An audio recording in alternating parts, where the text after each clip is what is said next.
Hello dear student, good morning to all of you. आज एक special topic है। Special topic इसलिए है क्योंकि कभी कभी हमें किसी चीज़ का, किसी भी क्रिस्टल का डेंसिटी मेज़र करना होता है। डेंसिटी मेज़र करने के लिए हमारे पास फार्मूला होना चाहिए। आज डेंसिटी का फार्मूला ड्राइव करेंगे और जानने की कोशिश करेंगे कि कैसे किया जाता है। बहुत ही सिंपल है। अगर किसी ने पिछले जो इससे लास्ट पहले जो वीडियो बनाया था, अगर उसको किसी ने देखा होगा तो डेफिनेटली कर लेगा। आपने एफसीसी के बारे में पढ़ा था, बीसीसी के बारे में पढ़ा था और सिंपल एससीसी के बारे में, सिंपल क्यूबिक यूनिट सेल के बारे में पढ़ा था। और उसमें जो है आपने वॉल्यूम ऑक्युपाइड बाय एटम ये चीज़ पढ़ा था। 52.4% आपके एससीसी में था, 68% आपके बीसीसी में था और 74% जो वॉल्यूम ऑक्युपाई किया जाता था वो एफसीसी में था। ठीक है, आप जो है calculation of density of crystal इसको पढ़ना है, जानना है कि कैसे डेंसिटी निकालते हैं। तो सबसे पहले तो मैं एक फिगर ड्रा करूंगा, क्यूबिक यूनिट सेल ड्रा करूंगा। और क्यूबिक यूनिट सेल को हमेशा आप इस तरीके से ड्रा करते हैं, ये बात आपको पता है। इसका उद्देश्य है इसलिए हम ये इसको ड्रा कर रहे हैं।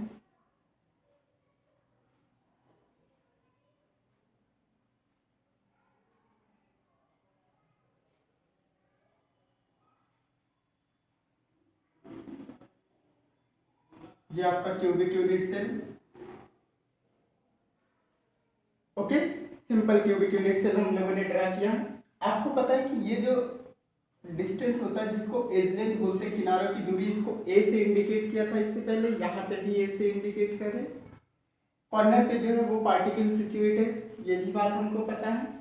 अब आइए, सबसे पहली बात तो हम इसमें कुछ पॉइंट लिख लेंगे और आपको बताएंगे कि कुछ पॉइंट हमें क्या लिखना चाहिए, क्या नहीं लिखना चाहिए। ठीक है, तो सबसे पहले डेंसिटी निकालने का के लिए हमें क्या चाहिए, एज लेंथ चाहिए, वॉल्यूम चाहिए और यहाँ पे इसका मास चाहिए। क्योंकि डेंसिटी का जो फार्मूला होता है वो यही होता है, mass of unit cell upon volume of unit cell. एक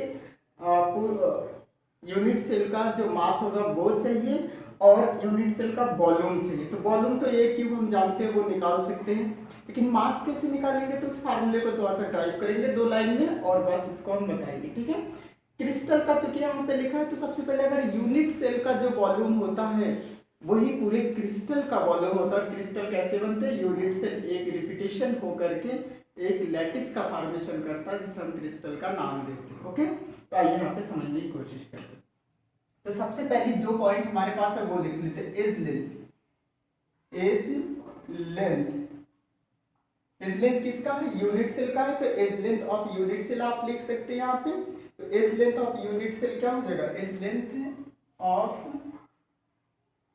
यूनिट सेल, यानी इसका जो एज लेंथ है, किनारों की दूरी आपको पता है, इज इक्वल टू ए। किनारों की दूरी सीधे आप ए लिख सकते हैं इस तरीके से। ठीक है, जब ये चीज लिख लेते तो हमें यहाँ पे चाहिए number of atoms present in unit cell. इसमें कितने एटम प्रेजेंट हैं, तो ये एक अलग पॉइंट बन जाता है, number of atoms present in unit cell is equal to Z मान लेते हैं।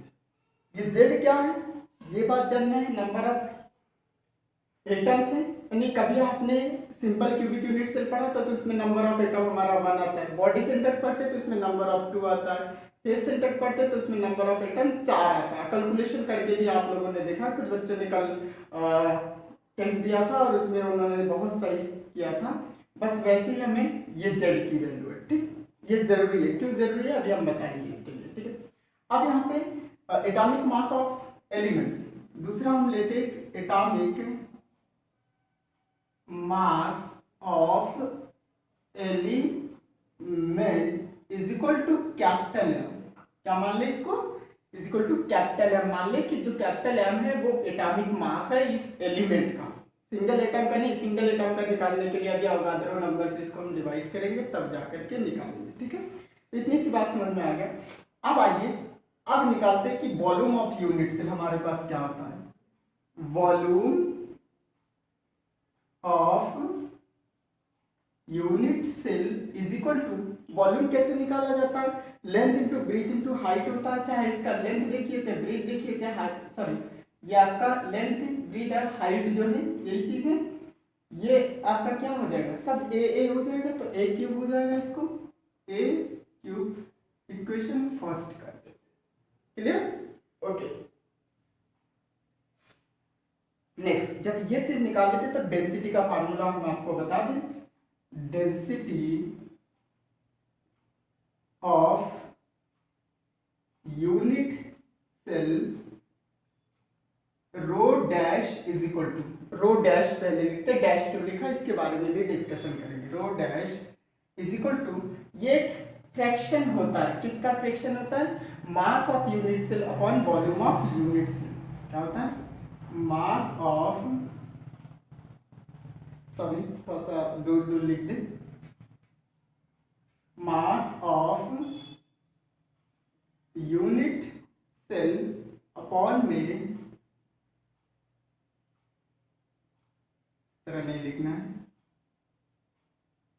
वॉल्यूम ऑफ यूनिट सेल, यानी इसका द्रव्यमान पूरे का बटे में इसका पूरा वॉल्यूम जो आएगा वो लिखना है। ठीक है, ये चीज। अब हमें वॉल्यूम तो पता है लेकिन मास हमें यूनिट सेल नहीं पता, तो मास ऑफ यूनिट सेल हम लिख लेते हैं, mass of unit cell is equal to, mass of unit cell कैसे निकालेंगे। सबसे पहली बात तो मास निकालने के लिए, द्रव्यमान निकालने के लिए हम क्या करते हैं, इसमें कितने एटम्स हैं वो लिख लें, और हर एटम का मास कितना, एक सिंगल एटम का मास कितना वो, और टोटल नंबर ऑफ एटम से हम मल्टीपल कर दे, गुणा कर दे। इसमें अगर मान लेते कि फेस सेंटर्ड होता तो 4 एटम होता, तो 4 लिखते और मल्टीप्लाई में 4 लिखते, और मल्टीप्लाई में एक एटम का जो मास होता वो लिखते। अब एक एटम का मास कहाँ से लेंगे वो बात भी यहाँ पे हम लागू करेंगे, लिखेंगे, जानने की कोशिश करेंगे। तो हम यहाँ पे लिखेंगे number of atoms, number of atoms per unit cell, per unit cell multiply. Okay, अब मल्टीप्लाई हमने कर दिया, एक काम करते इसको इरेज कर दे तो हमें स्पेस मिल जाएगा, इतनी सी बात तो समझ में आ गया। Okay, multiply atomic mass of one atom, atomic mass of one atom, एक एटम का एटॉमिक मास। अब मान लेते हैं कि number of atoms per unit cell already हम लोगों ने निकाल रखा था, number of atoms per present in unit cell z माना था, तो इसको z लिख ले, इनटू में atomic mass of one atom, एक एटम का एटॉमिक मास, यानी एक एटम का मास और टोटल नंबर ऑफ एटम से मल्टीप्लाई कर देंगे तो हमेशा पूरे यूनिट सेल का मास हमें मिल जाएगा। ठीक है, तो यहाँ पे एक एटम का जो मास है उसमें स्मॉल m मान ले, कितना मान ले, स्मॉल m मान ले। ठीक है, ये इक्वेशन हमारा सेकंड था और ये इक्वेशन हमारा क्या हो जाएगा, थर्ड हो जाएगा। बात समझ रहे, बहुत सिंपल है, यहाँ पे बता दें। अब जेड तो हमें पता चल जाएगा क्योंकि वो बॉडी सेंटर्ड है, फेस सेंटर्ड है या सिंपल क्यूबिक यूनिट सेल है, उससे पता चल जाएगा। लेकिन m कैसे पता करेंगे, तो m पता करने के लिए भी हमारे पास एक फार्मूला होता है, m इज इक्वल टू आपके पास होता है atomic mass upon Avogadro's number. ठीक, तो यहाँ पे m इज इक्वल टू हम क्या लिख लें, atomic mass upon Avogadro's number, Avogadro's number. ठीक, atomic mass upon Avogadro's number. Atomic mass पहले आपने लिख रखा था, ये इज इक्वल टू, इसके जगह पे रख दीजिए capital M upon Avogadro's number को इंडिकेट करते हैं Na से। ये क्या है आपका, Na अवोगाद्रोस नंबर है जिसकी वैल्यू 6.022 इंटू 10⁻23 होता है, उसी नंबर को हमें यहाँ पे रखना है। और एटॉमिक मास आपने यहाँ से लिया है, atomic mass of element, element का एटॉमिक मास आपका क्या होता है वो चीज लिया जो यहाँ पे, तो सिंगल एटम का हमें पता चल जाएगा, हमेशा ये निकालने का एक तरीका होता है। क्लियर? अब आइए यहाँ पे देखते हैं। अब इस m के जगह पे इस m की ये वैल्यू रख दें, तो आप लिखिए सब्स्टिट्यूटिंग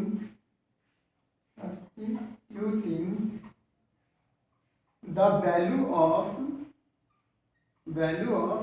m इन इक्वेशन, इसको कर दीजिए 4, इन इक्वेशन थर्ड, इसमें करते हैं यानी सब्स्टिट्यूट का मतलब इस वैल्यू को m की, जो स्मॉल m की वैल्यू आया है, मान आया है, इसको हम इस पे प्रतिस्थापित करते, इस जगह पे रख दे इस वाली वैल्यू को, क्योंकि ये भी m इज इक्वल टू इतना आया है और ये यहाँ पे, तो हमें क्या जो है मास ऑफ यूनिट सेल मिल जाएगा बहुत अच्छे से, और मास ऑफ यूनिट सेल मिल जाएगा, यहाँ पे वैल्यू रख देंगे, सिंपली निकल आएगा। तो ये चीज हमारे पास क्या हो जाएगा, इज इक्वल टू क्या हो जाएगा, यानी यहाँ पे मास ऑफ यूनिट सेल क्या हो जाएगा, सॉरी ऐसा साफ लिख दें, mass of unit cell, mass of unit cell is equal to कितना हो जाएगा यहाँ पे, z इंटू ये वैल्यू हो जाएगा m की जगह पे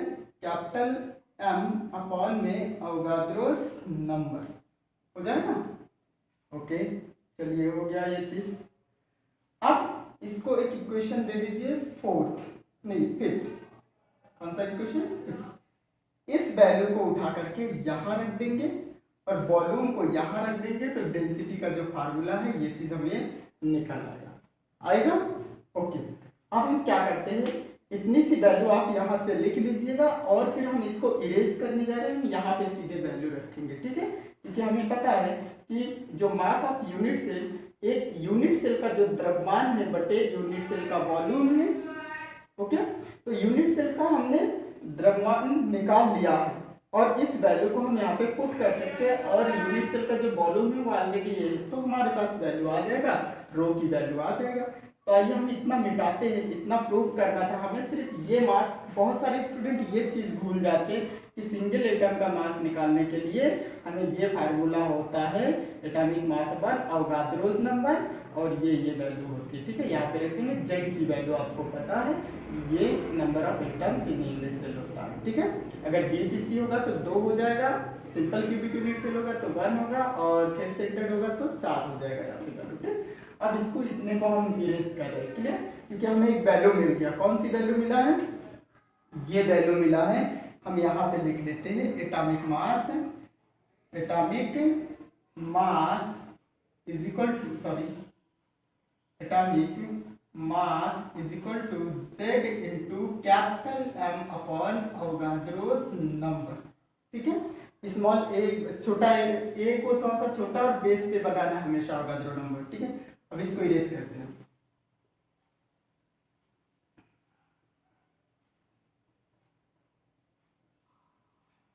आइए अब यहाँ पे हम सीधे rho dash is equal to लिख सकते हैं मास, ये आ गया आपके Z into capital M upon Avogadro's number, total के बटे में हमें वॉल्यूम ऑफ यूनिट सेल क्या है, ए क्यूब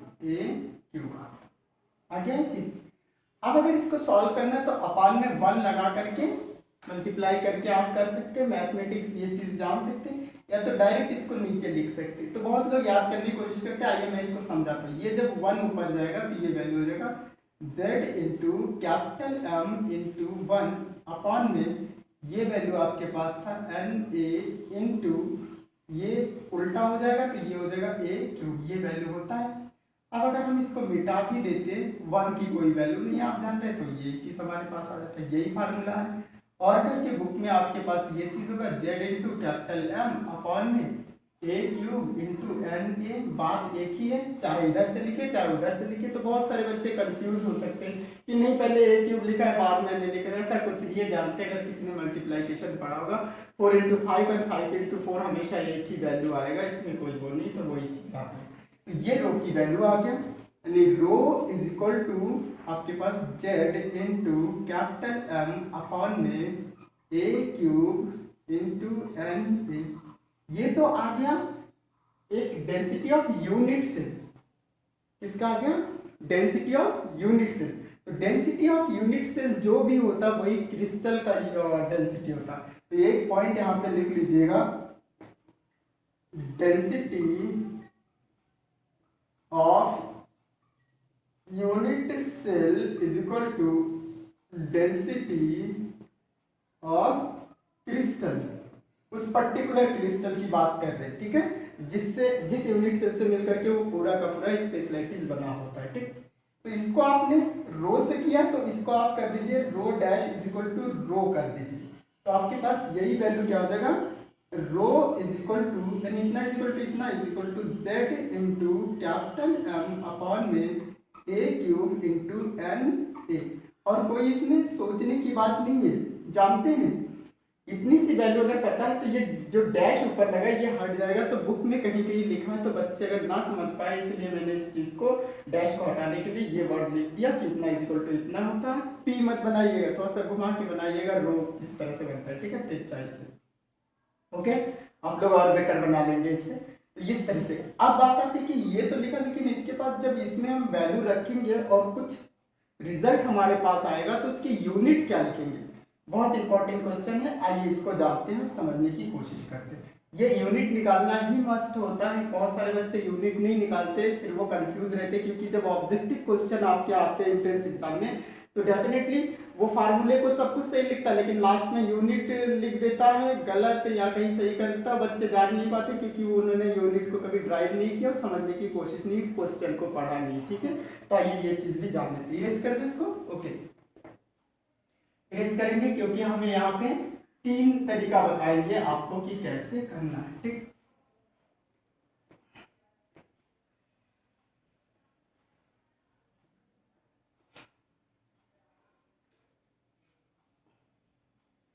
पहला, इफ ए इज एक्सप्रेस्ड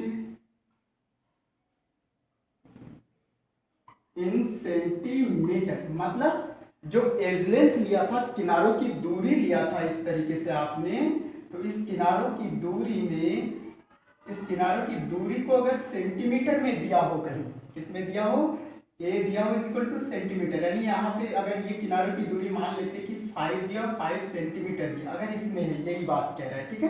तो ए इज इक्वल टू आपके पास क्या है, सेंटीमीटर। 5 ही नहीं, कुछ भी हो सकता है, ये चीज जान लीजिए, पता चल जाएगा ना, क्रिस्टल है तो इसकी किनारों की दूरी इतनी है, तो सेंटीमीटर में है, मीटर में ये भी। अगर अभी किसी घर का मेजर करना है तो सेंटीमीटर ना मेजर करके उसके किनारों की दूरी किस में मेजर करेंगे, हम मीटर में करेंगे, तो वो वैल्यू भी आपको मैं बताऊंगा। ये हो गया। एंड कैपिटल एम की जो वैल्यू आया था, ये वैल्यू, अगर ये वैल्यू आपके m इज इक्वल टू ये आपके हो जाए ग्राम मोल इनवर्स, ग्राम पर मोल में हो, ठीक है, जो आपका एटॉमिक मास है वो किस में हो, ग्राम पर मोल में हो, या आप इसको ग्राम मोल इनवर्स भी कह सकते हैं। अगर इसमें हो जाए तब इसकी वैल्यू क्या होगा, then rho is equal to Z into capital M upon a cube into N A, यहाँ पे ये हो जाएगा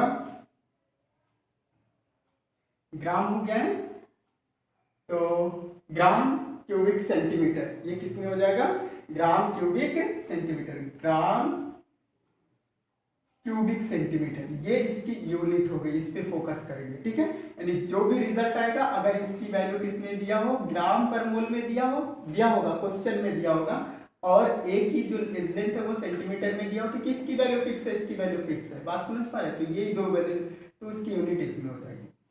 दूसरा कंडीशन, दूसरा कंडीशन क्या होता है, इफ